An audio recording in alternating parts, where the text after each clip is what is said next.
Welcome to The Layered Tribe, where we're unmasking blend reality. It's Friday. Happy Friday. So when I was reading, we're back on another day of review for Blissfully Blended BS by Rebecca Eckler. She mentioned a couple hypothetical things, and my husband was kind of like, I don't like hypothetical situations because they're not real, and you wind up fighting about something that's not real. But it made me, I was like, no, this is for real. This shows the level of complexity in layered families. The hypothetical situation that Rebecca so gloomily pointed out was when you're traveling with a blended family, do you ever wonder in the event of a drop in cabin pressure, whose oxygen mask would go on first? Now, we just hope we'd never be in this situation. However, if you are currently in a layered tribe situation, you have feelings about this question. That was her point in bringing it up because it can feel so suffocating in a layered tribe situation. And you know how the airlines instruct you, put your mask on first, then help the one next to you. Well, if you put on your mask first, your biological kid is on the right, your non-biological kid is on the left, or your spouse is on the left, who are you going to help next? And in a nuclear family, that's a simple answer. Both parents would focus on the child. Don't focus on me, focus on the child. Get the child safe. Save the child first and then me, right? That's not the case in a layered tribe situation. It becomes complicated. Who is closer to who, or what is the situation going on? And it's just not a clear-cut answer. And I think that's what makes this so hard. And there's not a lot of areas in this arena where there is a clear-cut answer. Everything is just case by case. Everything is just winging it. Everything is based on who's involved and what's going on. And I think that's what she was pointing out by pulling up this hypothetical situation. And it kind of made me laugh because I was like, yes! And my husband like, this is crazy. This is negativity.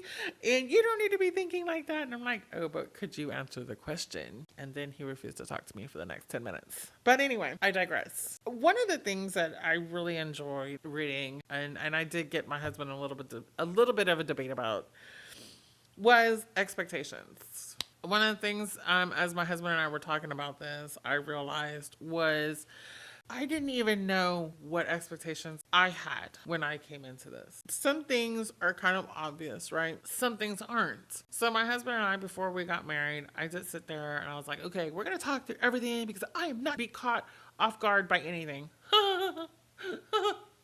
I'm like 7 years in of being caught off guard. But one of the expectations I realized, she talks about lowering expectations. A lot of people say don't have any expectations and then you won't get disappointed.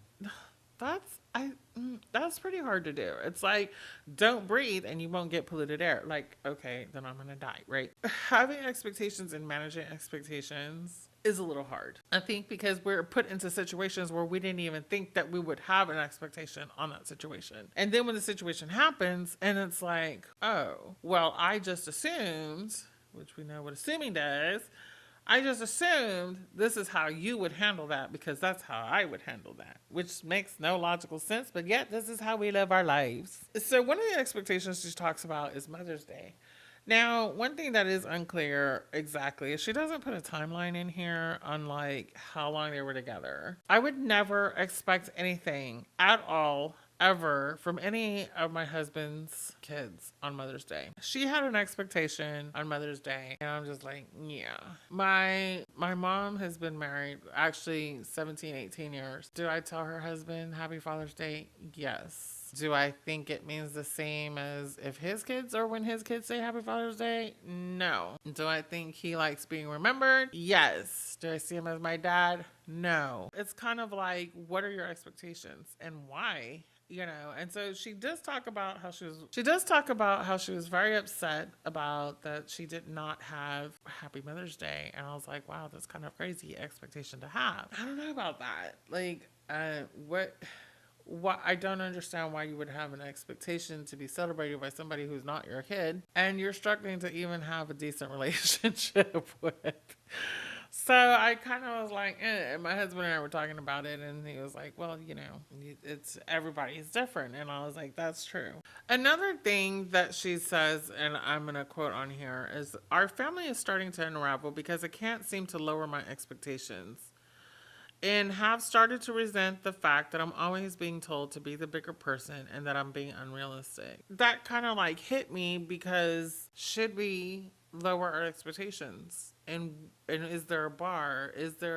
And that was the thing, is like some things we shouldn't lower our expectations on. And I think, especially as a woman, I know I do, I did, I have, I probably will again. And it's like, there are some things we shouldn't lower our expectations on. But then when we don't lower our expectations on, how is that impacting? Being told to be the bigger person is a constant, I think, because the reality is it's adult versus kids, and the adults should understand, but the adults sitting there like, no, your child should understand, and it's like, no, but you're the adult.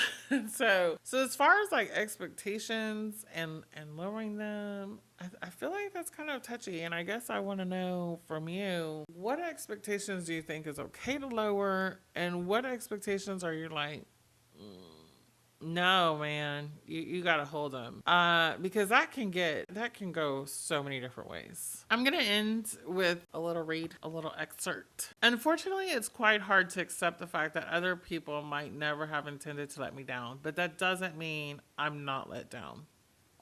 When it comes to expectations within a blended family, sometimes you just have to pull up your ugly granny panties, be the bigger person, and recognize that what others consider their best is just less than you expected.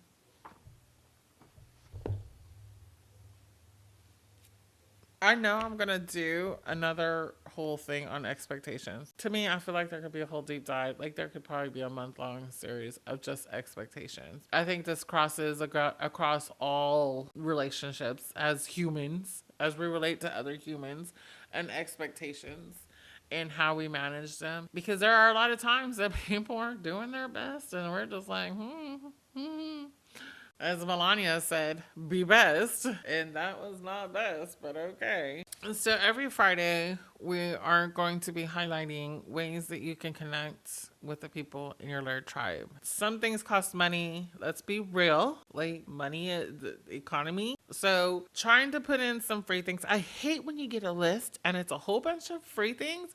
Not free things. It's a whole bunch of things that cost a whole bunch of money. And a lot of people don't have a lot of money, okay? So on Fridays, we're doing a series of family night activities on what you can do to help build the relationships within your tribe. And it's a whole lot easier to force the activities when you're dealing with minors or people in the home than it is when it's adults and people outside the home. And obviously, like, my husband has a whole different relationship with my child than I have with any of his kids. As you grow the relationships, I think it also helps the misfiring of expectations a whole lot better too. So I do want to hear from you about your bar of expectations. And stay tuned for the Friday night activity. Have a good one. Signing off for now. Ciao, bye. Tribe night. All right. Well, today's activity recommendation is going to cost a little bit, depending on your area, depending on how far you go. Apple picking, orchard visits, or pumpkin patches. I think mainly October is a big pumpkin patch season. But if there are still some pumpkin patches in your area, this is a great opportunity. Get your tribe together. Now, I'm gonna say, I personally not a fan of pumpkin patches. I have never been apple picking. That might be something we can try. I don't know. I'm gonna include a list of things around the Houston area. However, Google is your friend. So just look around your area, see what kind of apple orchard. Pumpkin patches are really good for pictures. There's really not much to do. I think it's pretty cool to actually do something, not just go somewhere and exist in it, although there's room for that as well. I mean, I have never picked an apple. Doing something like that where you're actually going somewhere and doing something seems pretty fun. Also, it seems to be once you get there, the cost is done. You're not buying more stuff, doing more stuff when you get there, unless they have like fall festival thing going on and there's more stuff to buy. So it can get expensive other than just the cost of entry, or I think you can keep it pretty cheap. Feel free to download the list that's included in this link. Take your tribe out. And this is today's Tribe Ride Out recommendation. Have a good one. Don't forget, we'd love to hear from you. We welcome comments, testimonials, thoughts, questions, or rants, either by submitting a form on our website or leaving a voicemail at 281-946-9886. This is Jenny, and I wish you strength, grace, and wisdom as you continue this tricky journey with your modern layered tribe. Bye.